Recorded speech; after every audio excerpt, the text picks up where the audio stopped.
Hey there, this is Kevin Snow from the bands Black Kids and Honey Locust. You are listening to the Rumors Are True podcast.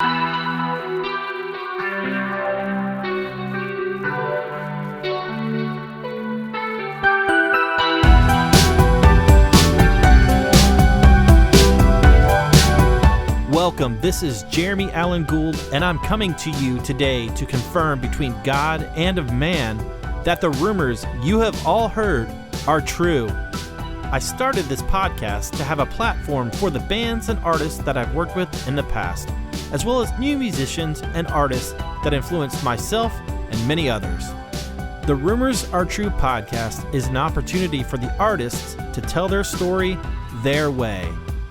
I'm still in the business of confirming rumors. I still love a good conversation, and I still freaking love music. So thanks again for joining me on this journey, and I hope you like what you hear. With that said, the rumors are definitely true.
Hey, thank you for tuning in to this latest episode of the Rumors Are True podcast.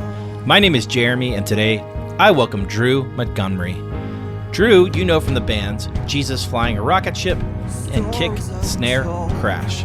So honored to have Drew on this podcast to talk about his history in music, as well as playing with Bleach and various other projects he's been a part of, as well as his graphic design career. So honored again to have Drew on, so I hope you enjoy this latest episode with Drew Montgomery. I told you before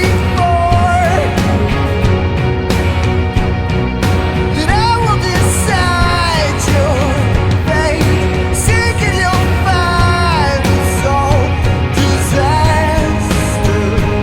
So what are you waiting for? Drew Montgomery, thank you so much for coming on the podcast. Yeah, man, I'm happy to be here. Happy to be here. Awesome, man. Tell me, what's going on in your world currently? What's new in your world? Man, I'm just living life. Right now, I'm managing a record shop, doing graphic design work, doing Kick, Snare, Crash music, which we'll talk about later. Married, have kids. My kids are kind of grown up. One's almost 20. He's getting ready to go off to school in Thailand, and we can talk about that later too. But and then my youngest is 14, getting ready to start a rock band of his own. So That's awesome. That's so cool. Yeah. Runs in the blood, I guess, huh? It does. That's awesome, man. That's so cool. You're living in South Carolina, is that right? Yeah, Greenville, South Carolina. What's the record store that you're managing? It's called Horizon Records. That's awesome. It's a mainstay in Greenville. It's been around for 50 years. Wow. That's cool, dude. Do you love it? I love it. Yeah, I do. I need to come visit sometime when I'm up that way. I absolutely. Definitely. I've driven through Greenville before. Actually, I went to Green. Is that where the radio room is? Mm-hmm. Yeah, I was on tour with Sun Bears. And Okay. we played the original radio room. I think that's a new one now. It is. They've moved twice since I've been in Greenville. They just moved about 6 months ago to a larger. Okay, yeah. I was gonna say it was probably 10 years ago, 8 years ago, something like that. Well, a while ago. Yeah, But they were probably in their Point Set Highway, the slightly larger venue than they were in their earlier. Yeah, days. it's probably a 500 cap or 600 cap, if I remember correctly. It was pretty decent. That one was like 250 cap. Oh, really? Yeah, the new one's like 500. So. Oh, okay. Yeah. That's awesome. Very cool. You guys get a lot of shows out that way? Yeah, not bad. I mean, Greenville's a small city, I guess. I mean, it's kind of like one of those weird, weird types of towns where it's got city life, but it's also very small at the same time, and everybody knows each other. And we've been there. My wife and I, we moved there, I guess, about 11 years ago from Tennessee. Cool. But yeah, we love it there, man. It's beautiful. Weather's great. that's awesome. We really love it there. I love that, dude. Well, let's talk about growing up for you, Drew. Maybe bring me through some of the records, some bands, some influences, maybe even some shows that kind of pushed you in the direction that you've went in your life. Yeah, I mean, I grew up in a very, very Christian home, but not like strict. My dad was a pastor. I guess earliest records I remember, like he brought home, and this is probably a common tale because I've heard this one on your show a lot, is Petra. Yes, love Petra. Yeah, I remember my dad brought home one time, like I think it was a 45 of the Grave Robber song. Oh yeah, it was like one of the early hits. But I just remember thinking, man, that's really cool. What is this? And because at that point, I was listening to like Van Halen and stuff like that. Like I'd go to my friend's house and listen to like records, Van Halen or Motley Crue or whatever it was at the time. I was more into like metal stuff when I was a kid. Yeah. Yeah, I mean, but Petra's one of the first records I remember my dad bringing home, and I'm just kind of like, ooh, what is this? Yeah. And it was like the early Christian music thing, so it was just kind of weird, but I didn't really know what that was at the time, but yeah, I just kind of grew up in that. You mentioned being in a Christian home, was it looked down to listen to Motley Crue? Was it looked down on to listen to Van Halen? Not really. I mean, I wasn't like flaunting it in front of my parents either, so much. Yeah. But they didn't really care that much. I mean, there were certain things that I would bring home as I was getting older, listen to music, like stuff like King Diamond or something like that. I remember bringing home a King Diamond CD, and my mom was like, what is this? And so it was kind of like, they kind of put their foot down in some areas, but if I wanted to listen to like Iron Maiden or something like that, they really just didn't seem to like care. Yeah. Like, okay, just be careful. So after Petra, what other records kind of struck your fancy? I think it was like Res Band and stuff like that. My dad wasn't like a rocker. I mean, he didn't really love a lot of rock music, but he would bring home like Res Band and things like that. There's things like even like some folky stuff like B.J. Thomas and what's the dude's name? God, I'm drawing a blank. Big time Christian folk dude. Yeah. Oh man, Keith Green. Keith Green. Yeah, I don't know why I knew that, but. and then things like Rich Mullins, because I mean, backstory on that is my dad was a youth pastor at his first church in Indiana, and Rich Mullins was in his youth group. So cool. Rich Mullins grew up with my dad, and he's actually said how influential my dad was in his life. Wow. So yeah, I mean, Rich Mullins was a big deal in our family. We would go see him and hang out with him. Actually, oddly enough, hung out with him for dinner like not long before he had his car accident. Wow. But, yeah, so he was kind of a big deal in our family musically. How does his death affect you guys and your dad and yourself? It was hard, I mean, I don't even remember how old I was when it happened, quite honestly. And I have a vague memory of hearing when I heard about it, but it was just like, it was kind of a surreal thing, he was in a Jeep and the Jeep just flipped over and we were just like, what the hell's going on? Yeah. It's like, I just had dinner with him like not too long ago, it was just really strange. Yeah, that's awful. I mean, that affected a lot of people, obviously, with his music being so, transcendent over, the world in terms of, just, he was just one of those dudes that, a lot of people respected just because of the way he lived his life. I appreciated his take on Christianity, and the way that he viewed it. I don't know that I necessarily to this day subscribe to a lot of that stuff in my life personally, but sure, there's a lot of things that I still carry with me from that, Yeah. Yeah. Well, obviously some of those influences that you just described kind of led you into playing music. When did you start picking up an instrument and maybe some of those early bands pre-Jesus Flying Rocket Ship? Yeah, my dad had a couple of guitars always when I grew up, and I didn't really appreciate them. He would let me kind of play on them, strum on them. He actually even gave them to me at one point, and I just didn't even know what the hell I was doing with them.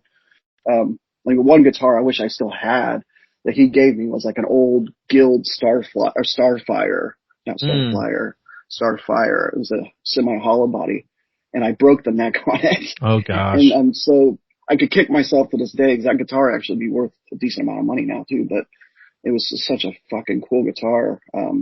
Sorry, I could cuss on this show, right? Wow. But, so it was just like, it was, I wish I still had that guitar. I still kick myself on that one. Yeah. But I always had guitars growing up. I probably was about 16 before I started kind of learning what chords were. Yeah. But I really wasn't even taking it serious at that point. I was probably about close to 18 before I really started getting serious. And then I moved to bass. I started technically on bass and then moved to guitar, when I was starting Jesus Flying Rocket Ship back in the day. Yeah. That's awesome. Well, let's talk about Jesus Flying Rocket Ship. I discovered you guys at a festival, Alternative Fest in Norwalk, Ohio, I believe. My friends and I drove 9 hours from Maryland to go to this festival that had everyone. It had MXPX and Sixpence and Focused and Bloodshed and 6 Feet Deep and Zayo and Prayer Chain and Blenderhead and MXPX and all these bands. Anyway, I remember seeing you guys. And it was awesome, and I loved you guys. I thought you guys were so cool. Bring me through that time of that band and kind of how that all started, how that all went, and you guys wound up doing some songs on some on Tooth and Nail and REX records, and let's just talk about that. Yeah, so a good friend of mine I'm still really good friends with today. His name's Tommy Cup. He and I kind of started Jesus Flying Rocket Ship. And at that time it was me, him.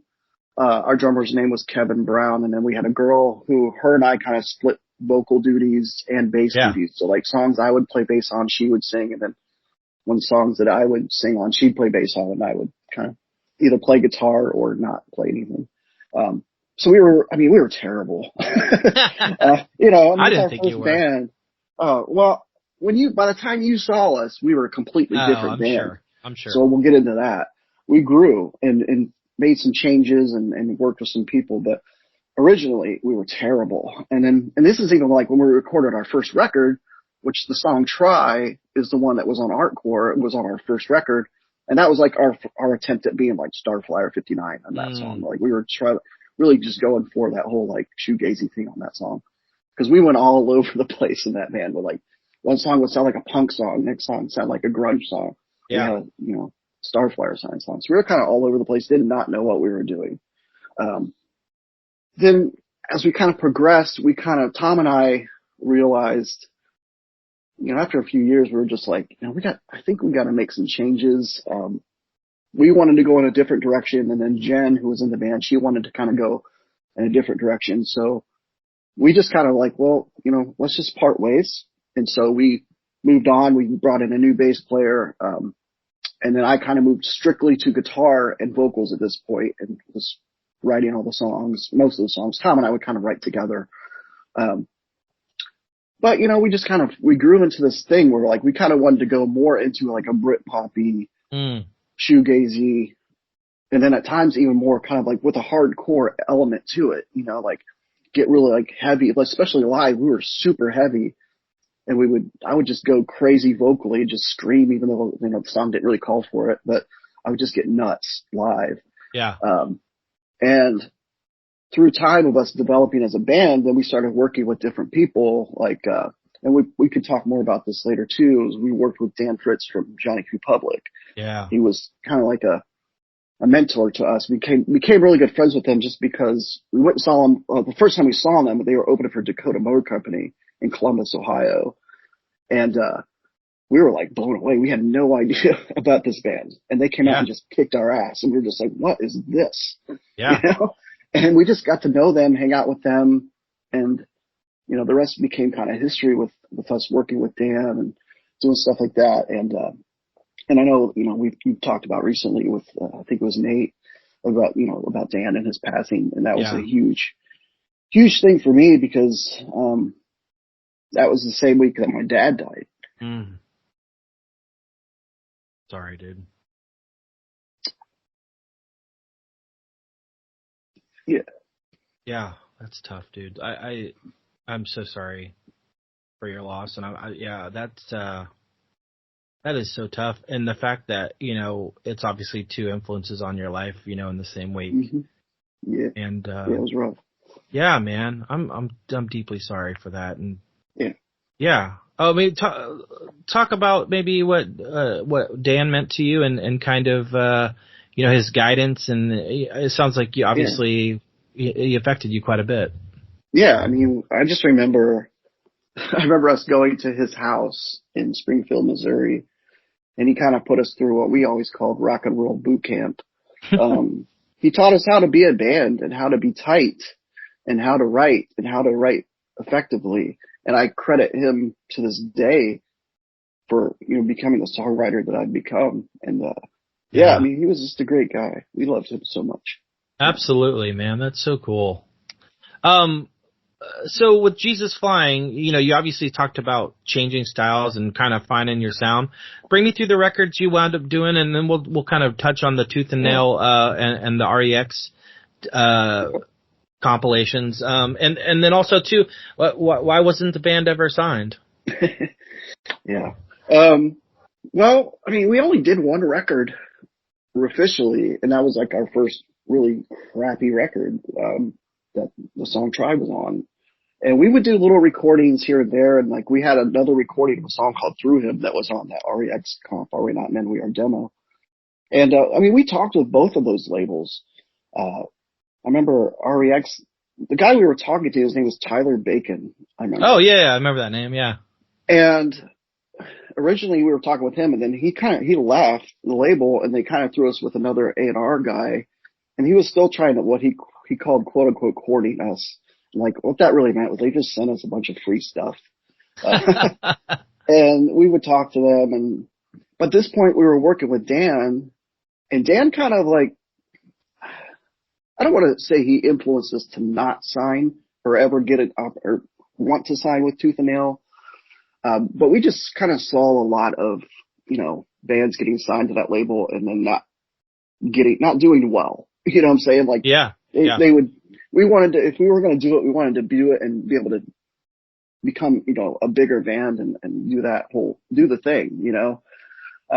Not that we couldn't have done it with Tooth and Nail. I think, and to this day, I kind of kick myself on that too. I'm like, well, why did we, you know, not that we never got an offer from Tooth and Nail, like officially, but I'm sure we could have probably worked something out, at one point, you know, we were working with Billy Power at the time.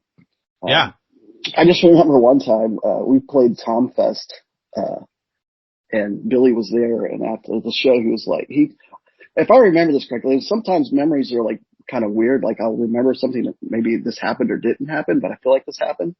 Is Billy came up to us after the show. He's like, "You don't want to sign to Tooth and Nail." Wow. So, you know, I felt like we were just like, maybe it was written on the wall that, you know, maybe that wasn't a good move for us at the time. But I still think if we had done it, maybe some things could have happened differently for us, for sure. But absolutely. Just to back up, where did the band name come from? I don't know. I just thought of it one. I'm so just weird. Popped in your mind. Things will just pop in my head, and just the name Jesus Flying Rocket Ship just popped into my head, and I actually I wrote a song right after it called Jesus Flying Rocket Ship. So like we had like our own theme song. I don't know. It was just one of those things that just popped into my head. I don't know. I don't really know exactly where it came from. When you guys did the the songs on the comps, what was that like for you guys? Did you feel like you had when you were playing? Did you find people singing that song more, or was that something that you guys noticed physically? And we didn't. It was in a day and age where you just didn't know. There was no there was maybe internet. There was definitely no social media, and so you didn't have a way to gauge really anything. It seemed like from a interaction perspective. Yeah. I mean, I think when we were playing shows, people would kind of know that song a little bit more than some of our others. But if we were playing in our area, we were getting radio airplay on the local Christian radio stations all the time. That's awesome. So people in our area knew who we were, or at least in our Northwest Ohio region, really knew we were like one of the only bands of our type at that time. And we kind of, not to say that we spurred on like certain bands or something from that area, but we did. I mean, we kind of were like one of the first, to kind of do what we were doing in Northwest Ohio. There's a lot of metal bands and there's a lot of like harder Christian bands and stuff like that, but nobody was really doing alternative grunge type stuff at that point, it seemed like. Yeah. Well, who were you guys playing with at that time? Did you find yourself being able to open up for some of the bands in that genre? Yeah. I mean, we opened for a lot of Tooth and Nail bands like NXPX, Plank Eye, Starflyer. Became good friends with a lot of these bands too. Like even with Plank Eye, for one, Scott was trying to get us signed to the Tooth and Nail Records. Like during this whole time, he was like, wow. I remember at Cornerstone, I was hanging out with Scott and Brandon was like across the tent and he's like, come on, let's go talk to Brandon right now. I'm like, I'm like, I don't really, I don't want to do that. You know, he just was truly trying to push us in that direction. But, we played with all the bands. We played with like bands like Bleach and obviously Johnny Q Public and stuff like that. We just fit in so well with all those bands when they come through our area. We were definitely one of the main bands that was doing the opening for a lot of these shows. That's cool, dude. That's awesome. Yeah. What led to the end of the band? So I guess the end of Jesus Flying Rocket Ship, I was trying to think what happened. We just kind of, my parents had moved to Tennessee. I was in Ohio kind of by myself, living with the guys in the bands and kind of like nomadically living. It just became a thing where I was like, maybe I should just go home, maybe go to school, do some different things. You know, like this is obviously not working right now. So maybe I just need to pause it and maybe look at some other directions in life. So I did. I moved to Tennessee and I mean, obviously a lot of great things happened for me. I mean, I met my wife. Yeah. And I tried to go to school. I went to college for a little bit, but it wasn't my thing. Music always was kind of in the back of my head thinking, you should be doing music. You should be doing music. And so I just school was just never, something I really, vibed with too much. But, so, I got married. We ended up kind of moving around a little bit when we first got married. And then, we lived in Johnson City, Tennessee is where we got married. Then kind of moved to Nashville for a little while. And then from Nashville, I was talking to all my friends back up in Ohio who did Jesus Fly Rocket Ship. We're like, let's do another project. And this is actually, we're kind of getting ahead of ourselves a little bit because after Jesus Fly Rocket Ship, we kind of stayed together. We did a project that we called Blush for a minute, but didn't really do anything with. Then we kind of evolved into a project called The Kids. Yeah, let's talk about that. Bring me. So The Kids was a mixture of dudes from Jesus Flying Rocket Ship and then some friends of ours from Toledo, Ohio, had a band called Back to Life. And our friend Joe Liggett, he actually ended up playing drums with Johnny Q for a little bit too. Oh, cool. But he was a killer drummer, fun guy. We all got along until we didn't type of situation. But we ended up recording a record under The Kids called Soundtrack for the City. And we were just going for this whole like Boo Radley's, Brit pop to the T type vibe. I still kind of love that record. Yeah. a lot of the guys in the band aren't so fond of it, but I just thought it was a fun record and it was different. There's some really cool people who just really followed that record, but I know, I don't think he would mind me mentioning it, but Tom Doherty from the Elms, that's like one of his favorite records. Wow, that's cool. And so that was always a high point for me because I loved the Elms too. They were such a great band, and the fact that one of the dudes was like into that record was always like really cool to me. That's amazing. So that was a fun record. I remember we were kind of just all over the place mentally, and yeah, it was a rough time, but also a fun time. But eventually we just all like, we didn't really get along. We did a showcase for Goatee Records at their warehouse. It was pretty fun. The Toby was there. My parents came up for it and sat next to Toby. And it was just weird. It was just like playing in their warehouse in the back of their office. And it went well. And we talked to Goatee for a little bit about doing something, but again, it was just never came through. And then we just ended up splitting up. And that's when I then moved to Tennessee and started making some changes. But yeah. What do you think? Why do you think Goatee passed? Just out of curiosity.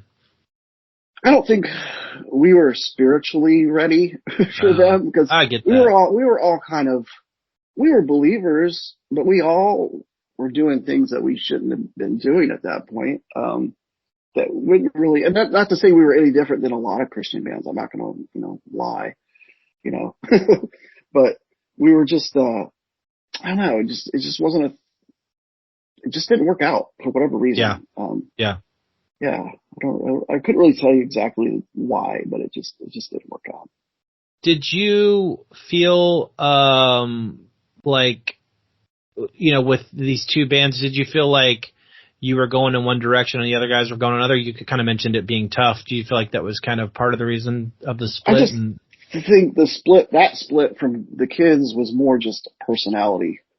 Oh yeah, like we were good friends, but at the same time, our personalities just were very. Well, it's a relationship. Toxic. Yeah, we were toxic together at the time. A lot of us have grown. And obviously, we've all grown up since then, and I still talk to some of those guys from that band, especially Tom. He and I still stay in pretty regular contact. But it's just at the time we were full of ourselves. We thought we were the greatest thing, and we weren't.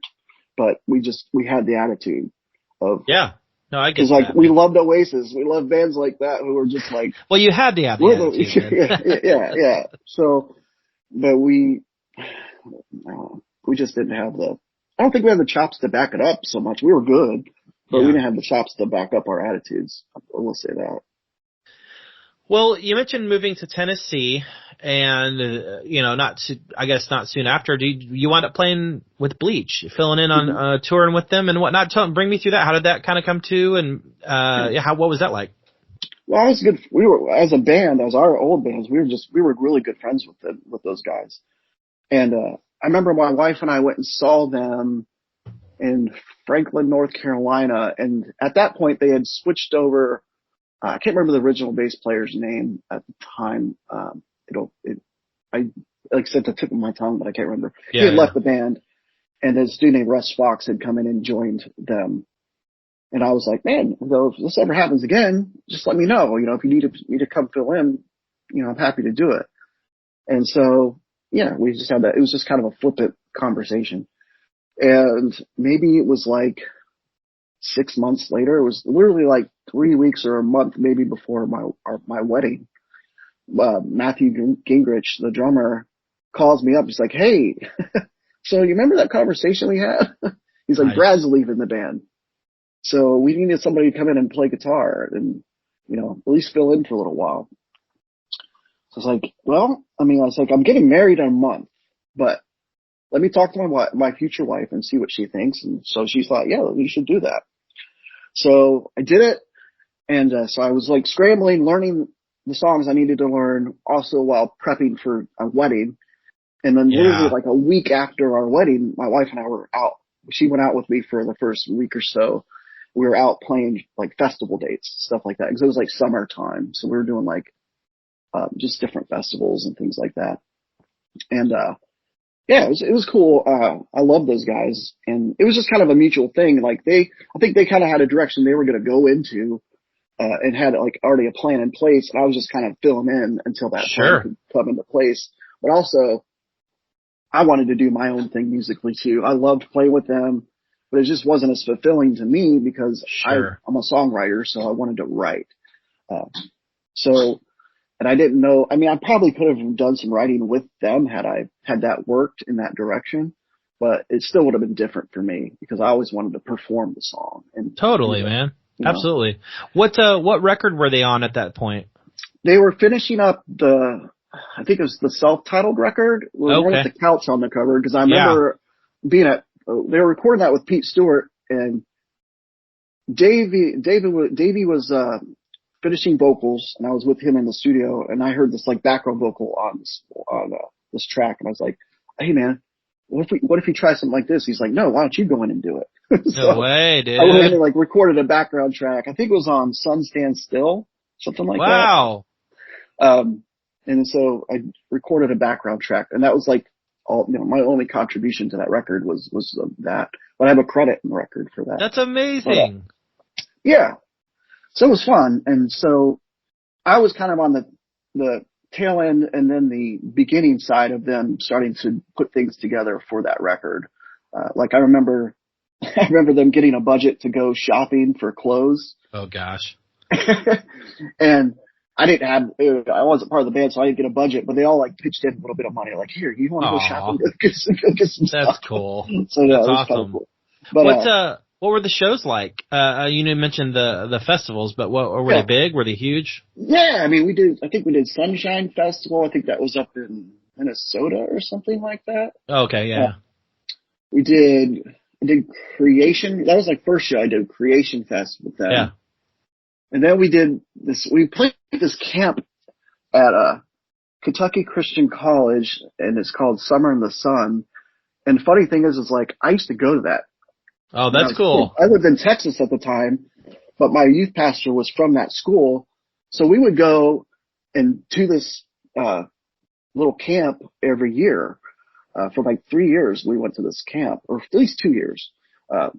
And that was like Audio Adrenaline was like when they were first starting out, and they were like the ones who led the worship at this thing. And you'd see all these concerts every night.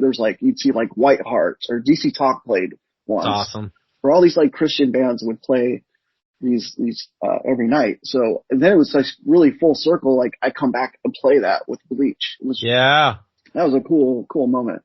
But yeah, so stuff like that. I think the last show I did with them was at Six Flags in Houston, and we were opening for like Michael W. Smith and some. Oh my God, that's amazing. yeah, it was pretty fun. I remember even though Michael W. Smith never went into his, I don't think he ever went into his dressing room. Well, like we did some like maneuvering of some things in his dressing room. But I don't think he ever paid it. Maybe he was looking for his place in this world.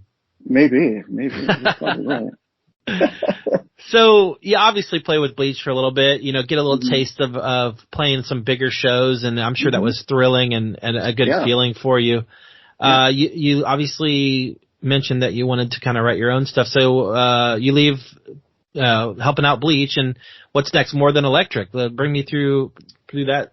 Yeah, so there was a bit of time between that. We stayed in Johnson City for a while. I actually was playing guitar and just having some fun with some friends in Johnson City, where I was only a guitar player, but I was helping write the songs of this band called, we originally were called Shag with 2 G's, but that was like right when like, Austin Powers was coming out. So like, everyone like, "Oh, Shag baby." We're like, no. So we changed the name to Elaine, but that was a cool time because we were in Johnson City, but we play a lot in Knoxville. And one of our favorite bands at the time, and still to me, like to this day, is Super Drag. Super Drag, yeah, John Davis. So dude. yeah. So we never got to play at that point with Super Drag, but we played with a band called Flesh Vehicle, which was Tom Pappas. Oh, cool. The bass player had his own band called Flesh Vehicle, but Don Coffey, the drummer of Superdrag played drums for him. So I remember us going and opening for them, and I'm just like, oh my God, this Tom Coffey and this Tom. And then like that night, like John's there, Brandon was there. And just like, so it was just like, wow, these are like my idols. It's just, it was so surreal. But it was a good time and getting to kind of meet them and that didn't really become like friends, but the first night I met Don, my wife and I were playing the show, or I was playing the show and my wife was with me. We had to drive to Ohio that night for something. I think my sister was having a baby or something. So we were driving up. And Don was like, no, don't drive. Come stay at my house. I was like, dude, Don Coffey wants us to come stay at his house, but we didn't. We ended up driving. But it's like that, man. It was like a surreal moment, man. I loved that. That's awesome, man. What kind of music was More Than Electric? More Than Electric was kind of just alternative, Brit poppy. All the music. Yeah, my music style of writing and is not. It's evolved in the way that it's gotten better, but it's always kind of fallen within the same. I guess I wouldn't call it same genre. Yeah, same wheelhouse. Poppy sounding, good melodies. Jangly guitars. Yeah. That's always been sort of where I've thrived musically. Yeah, absolutely, man. I love that. Did you wind up doing a full length with that, or? We did, and I don't know that it's streaming anywhere. I know and I probably have somewhere in my storage unit, maybe a few CDs of that sitting around. But yeah, we did a record. It did pretty well. That was another thing that got played on the local Christian stations up in Ohio. We did a lot of opening for great bands in that band too. Yes. Let me think. Probably pretty much the same suspects. Like, I think we probably played with Plank Eye. I don't remember. We definitely played with Plank Eye probably at least once as well. Electric. Definitely Johnny Q Public, I would say. Yeah, so the same kind of bands. Yeah, it was. Yeah, go ahead.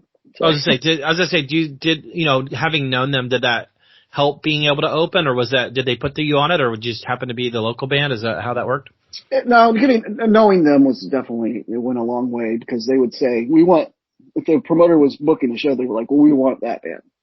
Yeah. So if they didn't have a touring support, they're like, because they just knew us, they would say, we want them to open it for us. That's awesome. So that was pretty cool to have that, connection. Yeah, absolutely. What kind of led to the end of that band? Kind of a similar thing. I was just like, I'm ready to try something good I don't want to say I'm not flaky, but. You're a vagabond, dude. I do something for a little while, and then I'm just like, okay, I'm ready to do something different. Yeah. And, I was married at this point, young, married, and, what am I doing with my life, type thing, I gotta make money, I've gotta do this or that. And we just decided we wanted to go back to Tennessee, my wife and I, and so we did. So we ended up back in Tennessee for a while. We were both nomadic, because we were back in Tennessee for a little while, then we're just like, oh, let's go do this. So we went to Georgia, lived in Georgia. My wife was Rabun Gap, Georgia. I don't think it's a boarding school there. It's like near Clayton, Georgia. Oh, yeah. Not far from Toccoa, all that.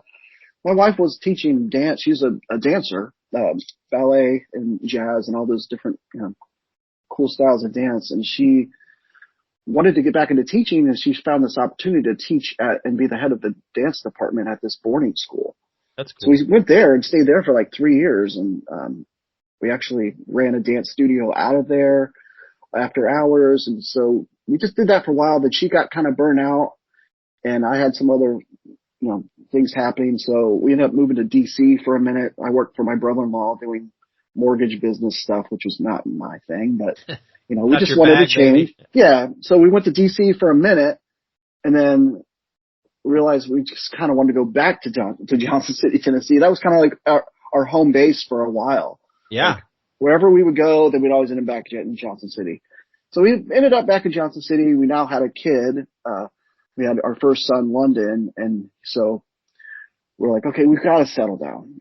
So we stayed in Johnson City for a while, and that's when I started playing with some other friends that I had known for a while out of that area. We just was like, let's do a fun band, let's not take ourselves too seriously.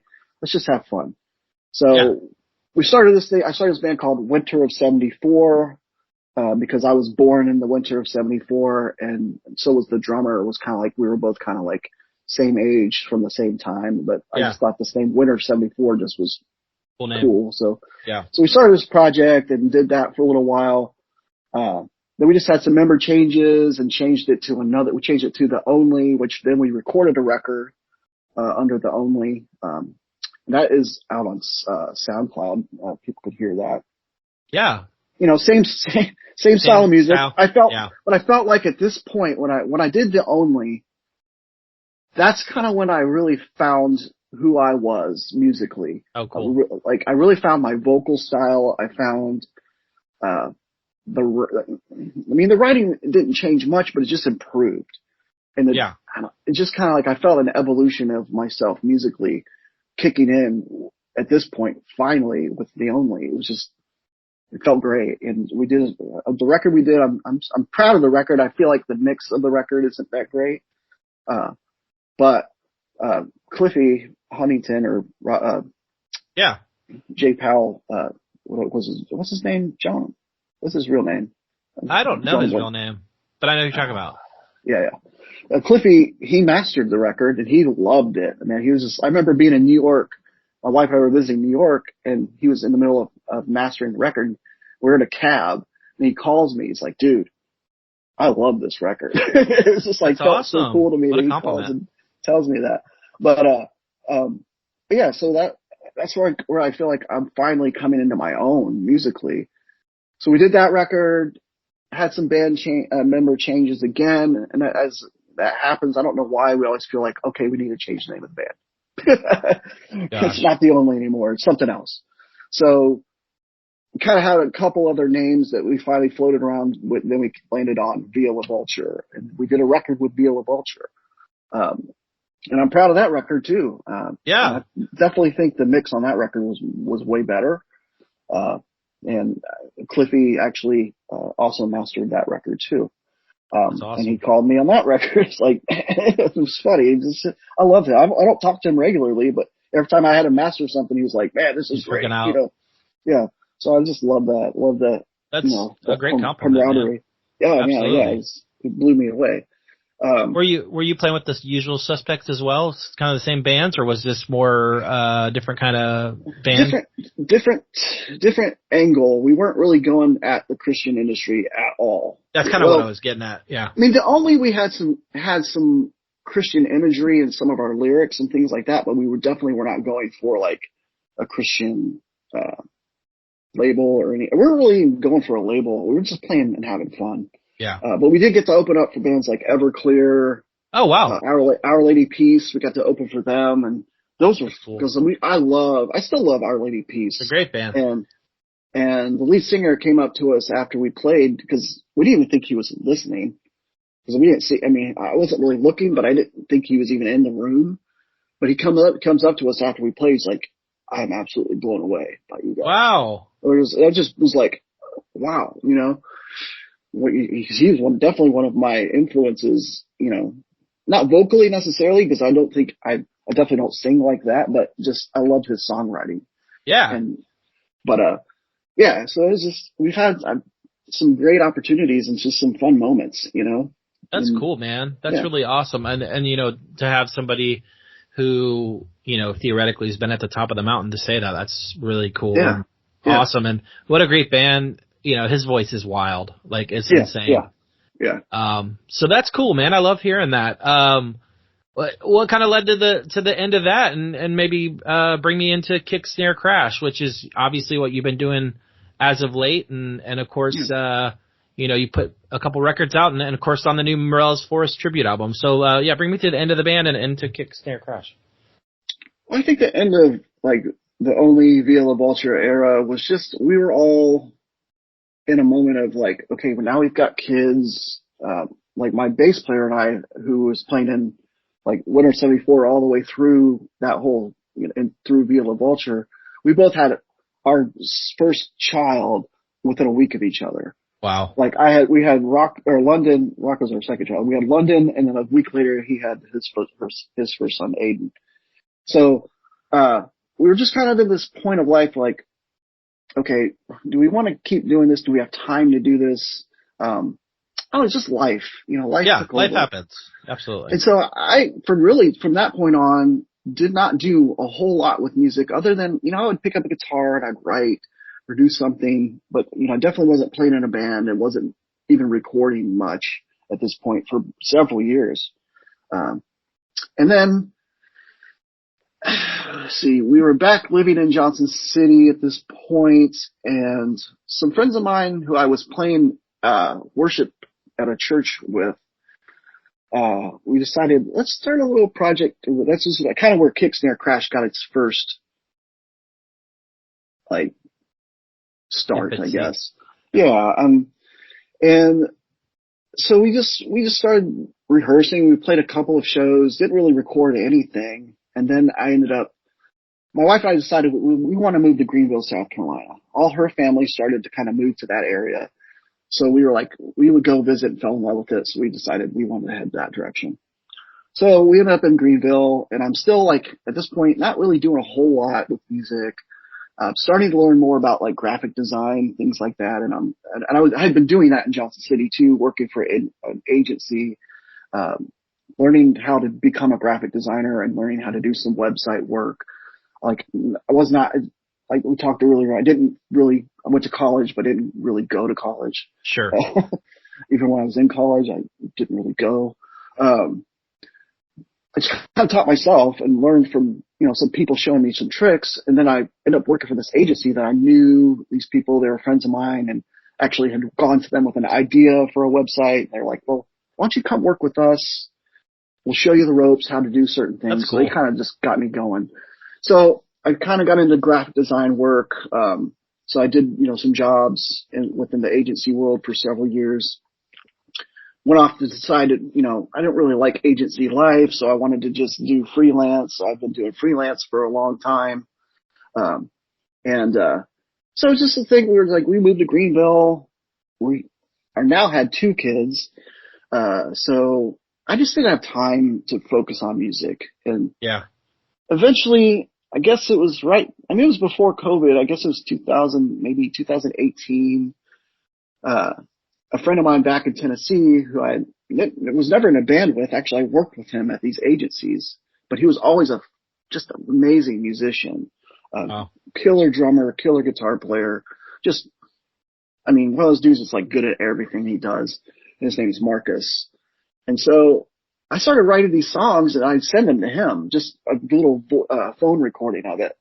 And he'd be like, hey, let's record some of this stuff. You can retrack at your house, because I had Logic and, had the capability to do some tracking at home. He had the same thing. Eventually he actually built a studio for a little while that he recently just shut down, but we would just bounce tracks back and forth. And we did our first EP. It's called Volume 1, The Secret Life of Science. And so it's just 5 or 6 songs of just us bouncing stuff back and forth and not knowing what the hell we're really doing. Yeah. He was still learning, but he's like a noodler. He just likes to tinker on shit. So he was always the one who was in charge of mixing and doing all the things production wise. I just wanted to write the songs, perform my parts, and then pass them off to him and let him have fun with it. So, he did all this cool production stuff on these, and the first EP, you could see a definite growth in the second EP we did, and then we did a couple singles that I had a friend of mine in Nashville. Well, he was living between Nashville and Oklahoma, or still is. It's Trevor Thornton, who his brother was Orrin Thornton, or is Orrin Thornton. Oh yeah, from Johnny Kidd. Yeah. And he and Trevor and Orrin had that band Flick. Oh yeah. Amazing. But I was friends with that circle, and so I don't remember how, but Trevor and I just started chatting and talking, and then he's like, well, I want to mix a couple of your songs. So we did a couple recordings where I sent it off to him. So there's a couple singles on Spotify that he mixed and mastered. But yeah, so we just had fun with it. There was really no expectations of Sure. what we were going to do with it. And then eventually, I guess, I can't remember if it was right before COVID or right after. It was after COVID. I think it was like 2022-ish. It's around the same time I met Matthew Schwartz from Pacifico. And we're going to get into that here in a minute, I guess, too. I actually was listening to him and Aaron Sprinkle do their podcast. And I just reached out, Moon Traveling podcast. And I reached out to Matthew because he had mentioned something on an early podcast like, hey, I want to do some music. If anybody out there wants to contribute any music or do some, work together on some stuff, reach out to me. So I did. I just like, hey, I'll reach out to him. And, at this point I was starting to want to get back out and play, and I do more solo type shows now than I do, or I have a keyboard player. He and I will do shows together. But I kind of keep it more simple from a show perspective. Sure. I'll do a full band show periodically, but it's just logistically just a lot to figure out for everybody's schedule. I'm sure. But, I prefer to kind of just do the solo thing, or duo thing. But, we just started playing out. Matthew and I became friends, and, I think the first show I did back, I brought Matthew to my house and we did a house show together. Oh, that's cool. Which this is we've been just talking on the phone and, virtually at this point until we met. That's the first time we physically met. He came to my house. He got snowed into my house because it snowed the night we played. That's awesome. So we had a few days of just kind of kicking it around the house. We started talking before this, we started talking about doing a Kick, Snare, Crash record and doing it on Pacifi Records. And so, just kind of developed into this friendship. And so we've been talking about doing a record for about 3 years, and we are finally getting ready. We've actually just started tracking this record. Well, I say that. 3 years ago, Matthew and I actually started tracking the record at that studio my friend Marcus was doing in Johnson City. And it's, it's just one of those things where timing just wasn't right at that point. And so it's just taken time to get to where the timing's right to actually get to start tracking it. And all the stars have aligned at this point to where it's like, we've got this way to make it happen. So it's just, I'm excited to get this record recorded. When do you think it potentially could come out? I know that's kind of the goal is to have it out by the end of the year, but I don't know. It just depends how long it takes us to really get through the tracking. And then we'll probably do a pre-order for the record to hopefully sell enough to raise money to do mixing, mastering, stuff like that. Cause I have zero money to invest into any music stuff. It's like, I work at a record shop. My wife has a, good job, but it's like, I'm not afforded the luxury of like, I've got $4,000 to go and pay to record the record. And then I got another $3,000 to have somebody mix it, all the, whatever it costs, it's like, I got to hopefully raise some money to be able to finish, to get it to the finish line. But, so that's a goal, is to get it to a point where we could finally at least get the pre-order out and then hopefully sell enough pre-order to help offset costs. Yeah, absolutely, man. Well, that's exciting to hear. I love what you've put out. It's great.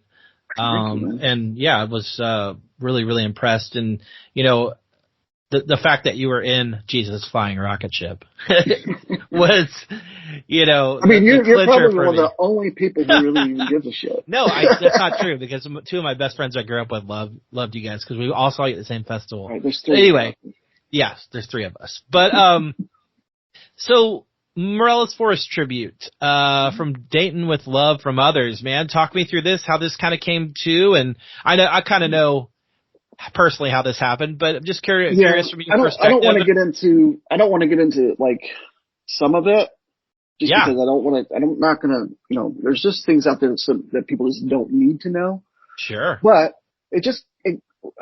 Matthew and I had been talking to Sean for a while, like just as friends, I become friends with Sean. That's great. We played with Morellas Forest too. That's one of the bands that we played with Jesus Flying Rocket Ship years ago. But we didn't really become friends at that point. We just played some shows together. But somehow, I think it was through Matthew, really, Sean and I started just talking, mostly just texting or communicating through like Instagram or whatever. But it just kind of happened. He said, I want to do this tribute record, and he's like, I want you to be on it, and I want you to do the artwork. And I'm like, okay, Yes. I'm definitely down to do it. And so it just kind of happened organically, but also kind of with some just certain circumstances around it, to where it came over to letting Pacifi Records, we're going to do the vinyl release, Yeah. and then Steadfast Records is going to do the digital release. Yeah. So yeah, it's just one of those things. It just kind of happened. And it's funny because the original song that I was going to do, that this, somebody else had asked me to do, was Puppy Love. Oh, wow. And I did not know what to do with the song. I was like, I love the song, but I don't know what to do with it. Yeah. So then it came around to like, okay, we're selecting the bands who are going to be on this actual version of this tribute record. And Aaron Sprinkle was asked to do Puppy Love. I'm like, thank God. Like, so what song do you want me to do, Sean? He's like, why don't you do Oceana? I'm like, yes. I think that That's fits awesome. our vibe a little bit more. I'm excited for people to hear it. Yeah, it's so I'm good, dude. I'm sorry for people to hear the whole thing. The whole thing is just It's amazing. amazing. I know. It really is. And it sounds so good. But my favorite song is Aaron Sprinkle's version of Puppy Love, man. Dude, he's crushed it. Slayed it. Yes. And it's just, oh man, it makes me smile whenever I hear it.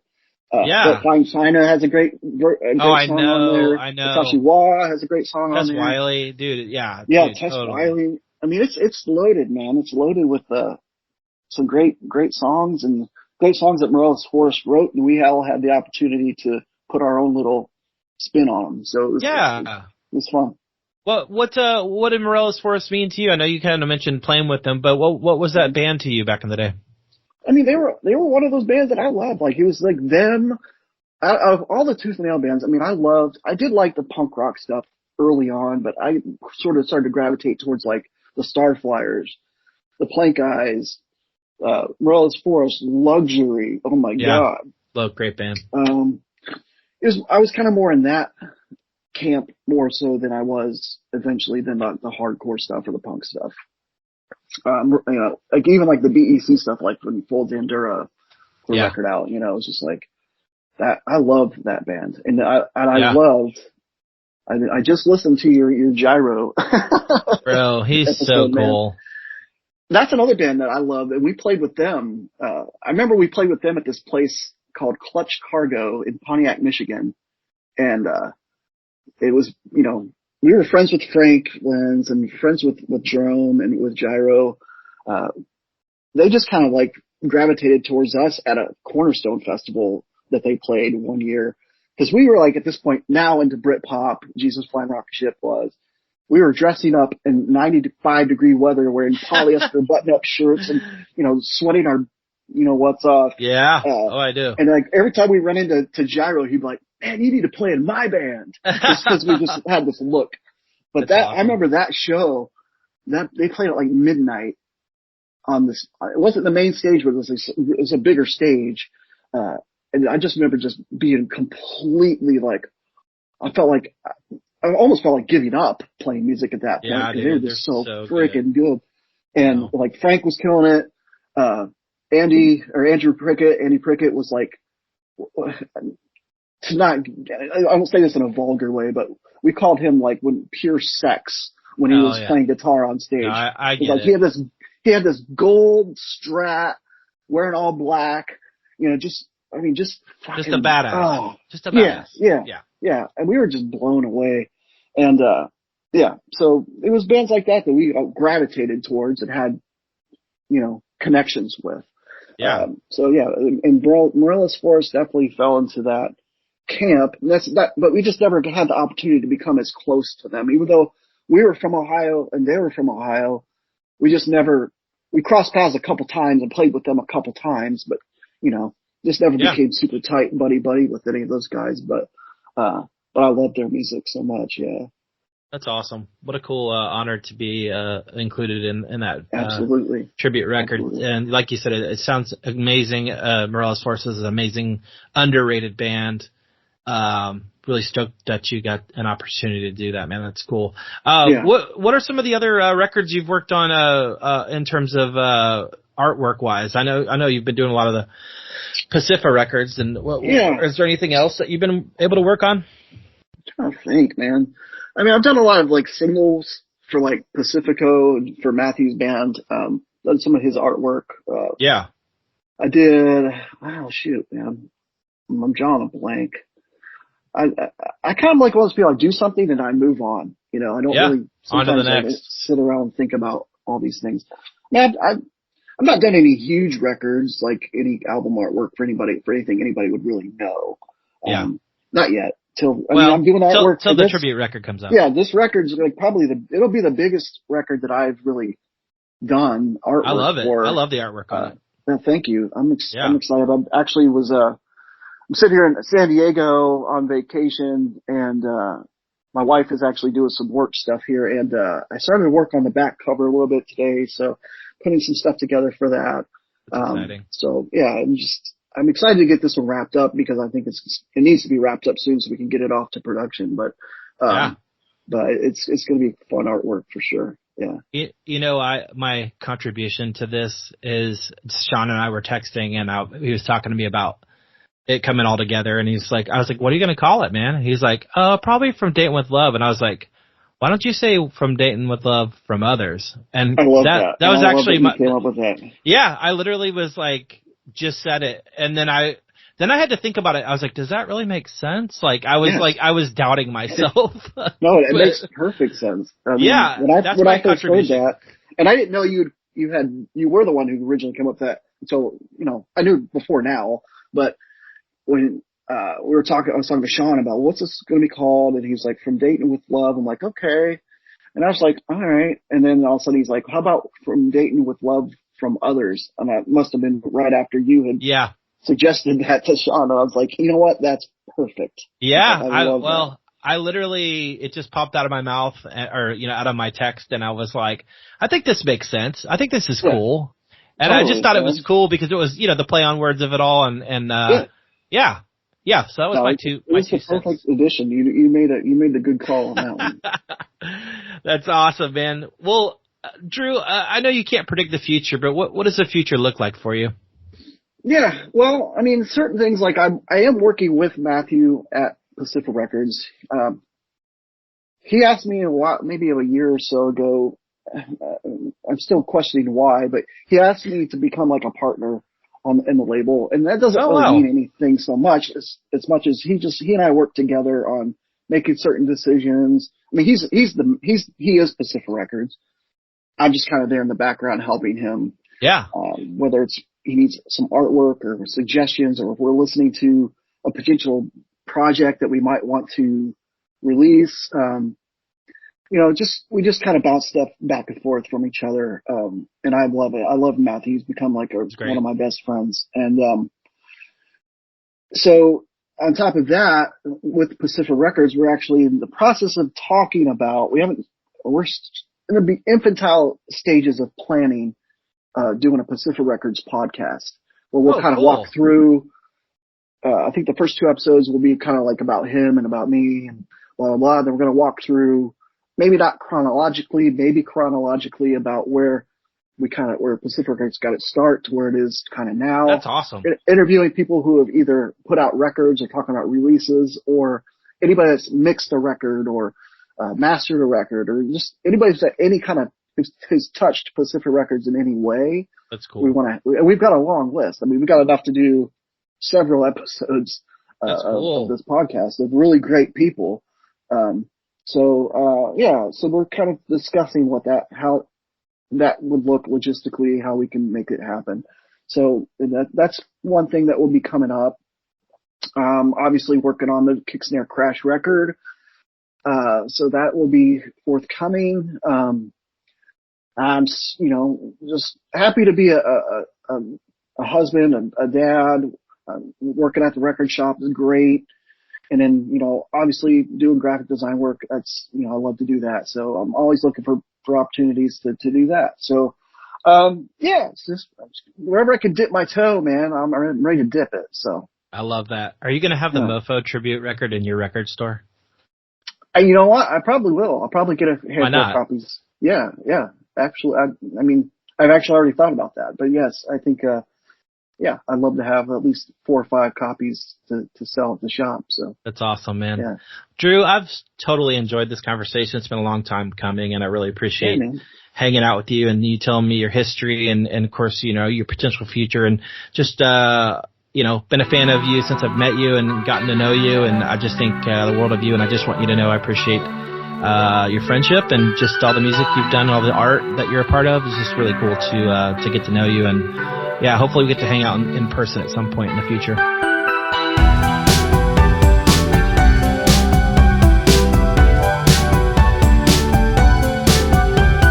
Hey, listener, thank you so much for tuning in again and again. I really, really appreciate it. If you'd like to add me on Instagram and Facebook at The Rumors Are True Cast, if you'd like to like and subscribe, you know the drill.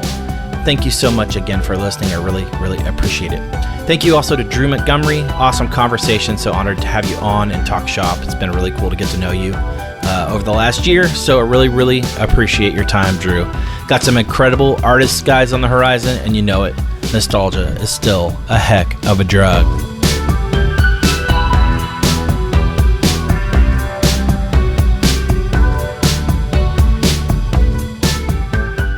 The podcast is produced by Wesley Hill, artwork by Jared Chase Bowser, and music by Brian Jaron.